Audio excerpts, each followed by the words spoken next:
भूतिया call centre part 2। तो जैसे कि कल हमने अपनी कहानी शुरू करी थी, आज हम उसे वहीं से जारी रखेंगे।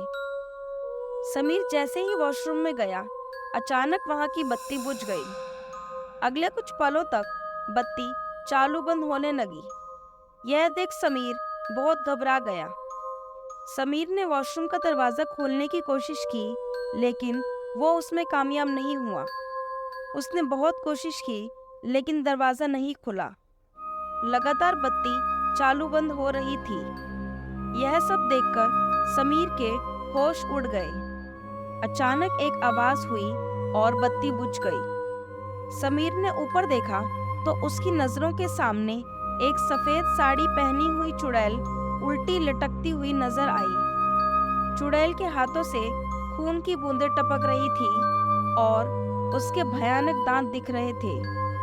उसकी आंखें सफेद रंग की थी। चुड़ैल को देखकर समीर की आवाज भी रुक गई और वो डर के मारे कांपने लगा। समीर ने चुड़ैल से विनती भी की, प्लीज मुझे जाने दो, मुझे मत मारो।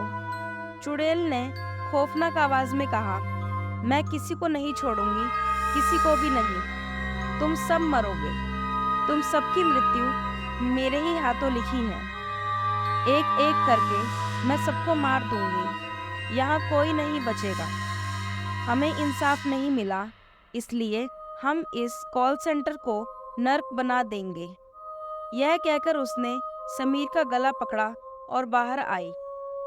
कॉल सेंटर की तीसरी मंजिल से उसने समीर को नीचे जमीन पर फेंक दिया। जमीन पर गिरते ही समीर की मौत हो गई।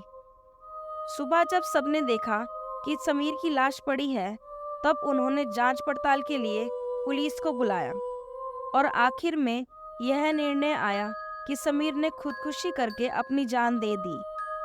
लेकिन कुछ व्यक्तियों को समझ में आ गया था कि यह खुदकुशी नहीं थी, यह कोई बुरी शक्ति का शिकार हुआ है।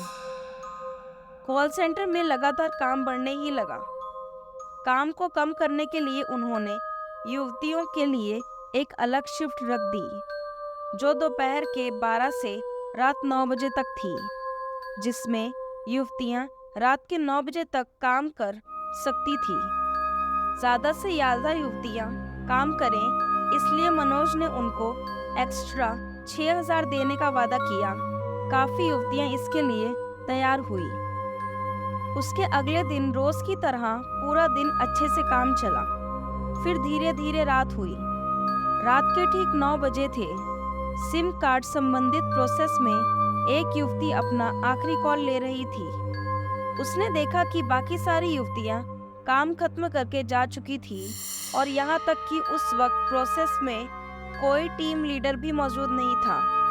वो किसी मीटिंग में थे। यह युवती एक ग्राहक की नेटवर्क संबंधित समस्या का समाधान कर रही थी। इस युवती ने ग्राहक को बहुत समझाया, लेकिन ग्राहक उसकी बात समझने के लिए तैयार ही नहीं था और वह कॉल भी नहीं काट रहा था। उस युवती का नाम था संजना। ग्राहक बार बार यही बोल रहा था, संजना जी, जब तक मेरे नेटवर्क का प्रॉब्लम ठीक नहीं होता, मैं कॉल नहीं काटूंगा और आपको भी काटने नहीं दूंगा, चाहे पूरी रात ही क्यों ना बीत जाए।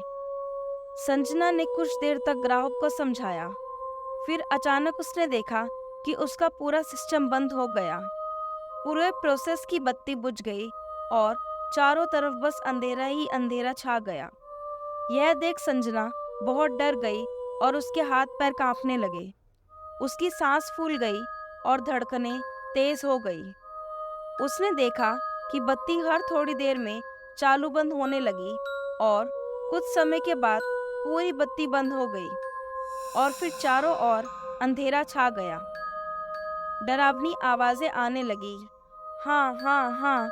अचानक से उसको एक कुर्सी हिलती हुई सुनाई दी और एक हेडसेट हवा में तैरता हुआ नजर आया।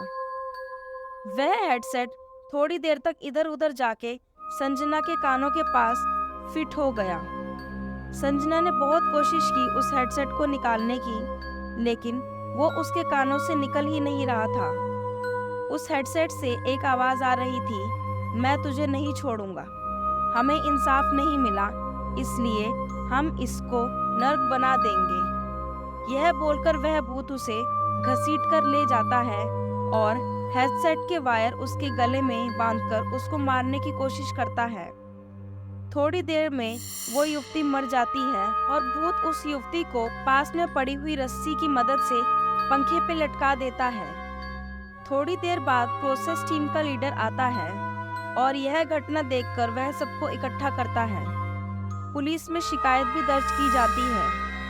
आखिर में इसको भी पहली घटना की तरह खुदकुशी मानकर सब अपना काम करने लगते हैं। आज की कहानी में बस इतना ही।